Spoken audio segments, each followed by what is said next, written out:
Hi, everyone. Hello. Welcome to the first fireside chat of the summit.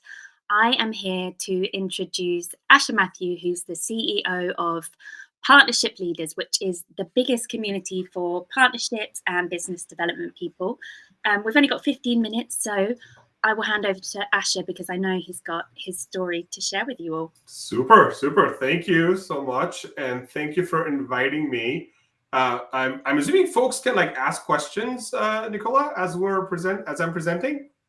Yes, please. If everybody could ask questions in the chat, if we've got some time at the end, I will bring them together and ask them to you. Yeah, and as I'm sharing information, if you like it, you can say thumbs up. If you don't like it, you can say this sucks. Can you change the conversation? I've built this presentation so it can be interactive, and so if you can hear me, just say hi, Asher, and I'm sure we can see it somewhere in the chat over here. So my name is Asher, and we started Partnership Leaders about 4 or so years ago.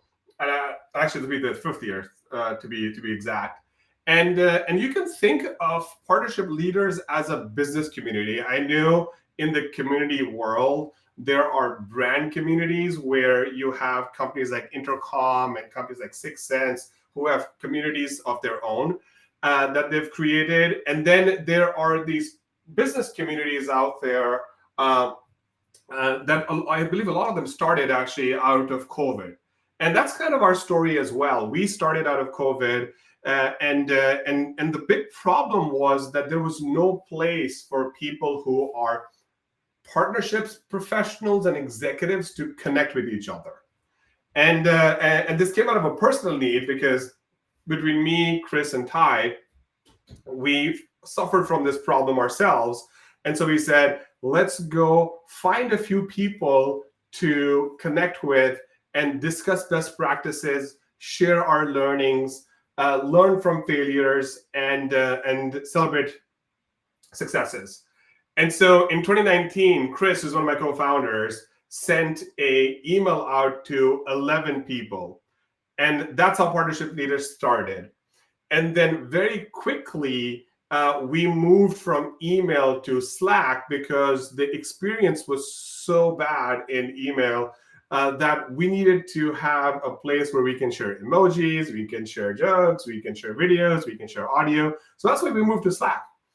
And the way you could get into Slack and into the community was word of mouth, right? Because we didn't really have a landing page and stuff like that. We're partnerships people. We're not marketers, So we went ahead and we built a Slack environment, and then we invited the first 11 to invite their friends, and then their friends to invite their friends. And so it was a little bit of like a Fight Club thing, but we were able to get to 300 members very quickly in, I would say, a month. And then we only served one persona. We had 3 programs, and I'll share with you a list of all the programs in the next slide. And interesting, we had 0 full-time employees. Like literally nobody was working on this full-time. This was a pure hobby. And so that's where we started. And then we went to 2020, where we had we had 300 paid members, but we went to 900 free members. And then we realized that Slack starts to delete your messages if you're not on the paid plan. So out of necessity to hold on to that information, we went into a paid membership model. And then we were still serving the same persona, but apart from the newsletters and some of the other things, we actually added 5 more programs, and I'll share with you. And then we finally found 2 people who we could put on this primarily for customer support purposes. So what happened then is from 2020 to 2021, we actually started taking off because even the little bit of information that we were providing that was curated and the connections that people were building was very valuable. And again, because no place existed, this became a hot thing in the marketplace, right? Also, it kind of helps that the name of the persona is partnership leaders, and that's the name of our company. The domain was also available, so that's another valuable thing.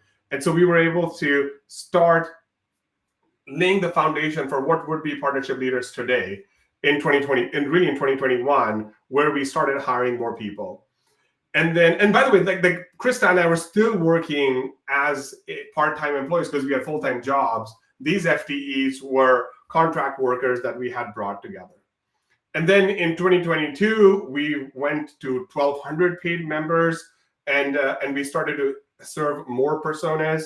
And then what really happened is 1 out of the 15 programs was our conference. Like, people asked for a conference, so we put the conference together.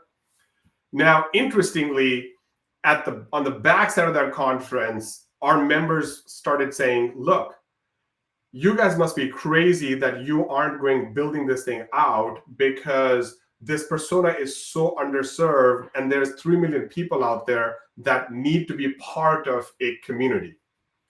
And so then from 2022 to 2023, we went, we're at 1,500 members right now. Interestingly, over the 4 years, what we've seen is the level of person that we can serve also changed, because there were a lot of early career people when we started in 2019, and in 2023 we have mid-career and seasoned executives in PL as well. And so in 2023 now we are at 13 FTE, and the 3 we went from 10 to 13 because all founders were now able to join partnership leaders full time. And what we've realized in 2023 is that the communities of yesteryear, or the business communities, need to actually evolve into private networks, because the value of the community or a business community is connections, and you need to provide multiple ways to create them and to continue them. And so that's where the private network messaging actually feels it resonates much more. In 2023 and beyond, communities also need to provide market insights in the forms of short and long form reports. We are also providing experiences, which is executive offsites. We have member-led meetups. We have our own company-led meetups. And then we have education, which is self-serve education and cohort-based education. So if you put them all together, my vision now is that, there is a platform for sales. It's called CRM. There is a platform for marketing. It's called marketing automation. But there's no platform for success. There's platforms for customer success. There's Gainsight and other companies out there that exist for that. But there's no platforms for success. And my belief is that as communities evolve, they actually become platforms for success. So that's like the major part of this. And you're welcome to take screenshots and post them out there, no problem. I'll share another view of this that goes into a little bit more detail. And if you all want, you can connect with Francisco and the team here. We can do a deep dive on all these features, but we have been very methodical about creating features because we treat everything like a product. And so we've been able to build all these features out and be able to charge premiums on it. Now, what's interesting is, which I think will be a data point that you all would love, is when we work with technology companies, because we work with technology and data companies. So when we work with technology and data companies, there's often the question of like, well, how much should I spend on sponsoring a business community? And what we've realized is that if you as a business community go and ask for very large dollars, the sponsors will start treating you like a lead agency or a marketing agency. So the right percentage is somewhere around 12 to 15% of a marketing team's budget you can ask for, and you can do private dinners. You can invite people to sponsor your conference. You can do content sponsorships. And so there's ways to generate revenue without asking for very large sums of money, because and then be feeling the pressure of it. And so that 12 to 15% is actually a number that half of it, I would say, falls into brand, which is awareness, and the other half falls into demand, which is lead generation. And so you as a business owner or a community leader should be able to easily provide an ROI on those dollars.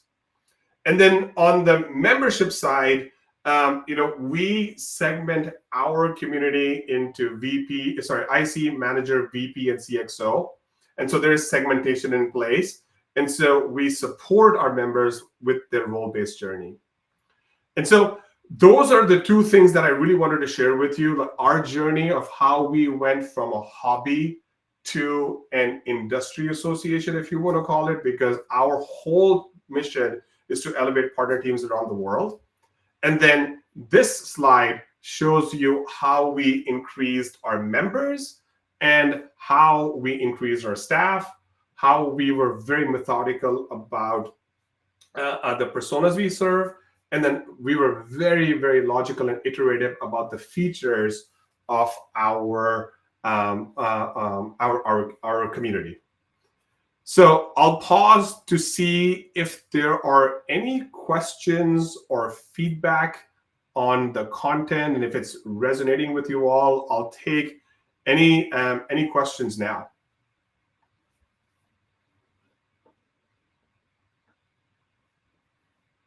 Nicole, are there any questions from the audience that you see popping up?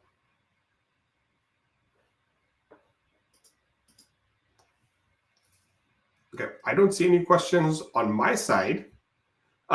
One tip I can share with you about 2024 and beyond, or sorry, Nicole, you just came back. Are there any questions? Hey, sorry guys, lost connection. There aren't any questions. If you had a point, carry on. But I did have a question for you.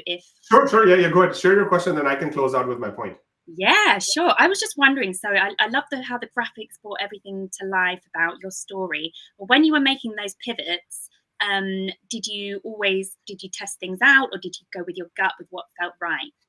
Yeah. So I would say in early on, we were very much like an early stage startup. So we were just throw stuff out and see what sticks, right?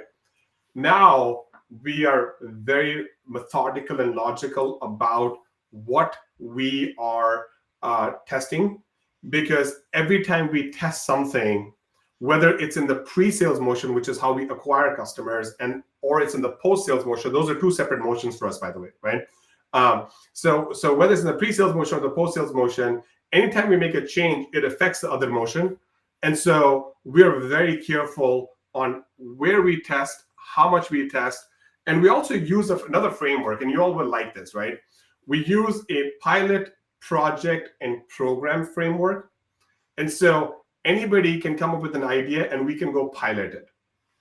And then the person who is responsible for the idea, if they are one of the senior leaders like me, Ty, or Chris, they have to be on that pilot themselves and work with the person who is recommending the idea to get it to a project phase.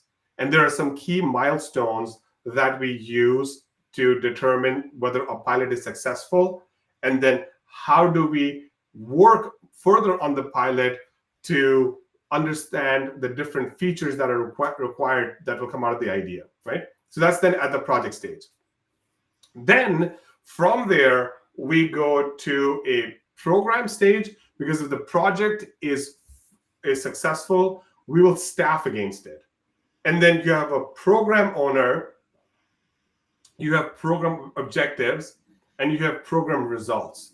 So this process that we've now implemented really started in 2022 and has allowed us now to methodically serve our members. And you'll also see, you don't have the breakdown, right?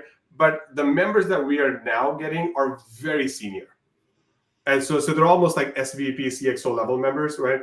And and you will see on the next slide, our goal was 2,000, but we actually went a different way. We said we want 300-400 very senior members, and so they're equivalent in revenue to the larger number.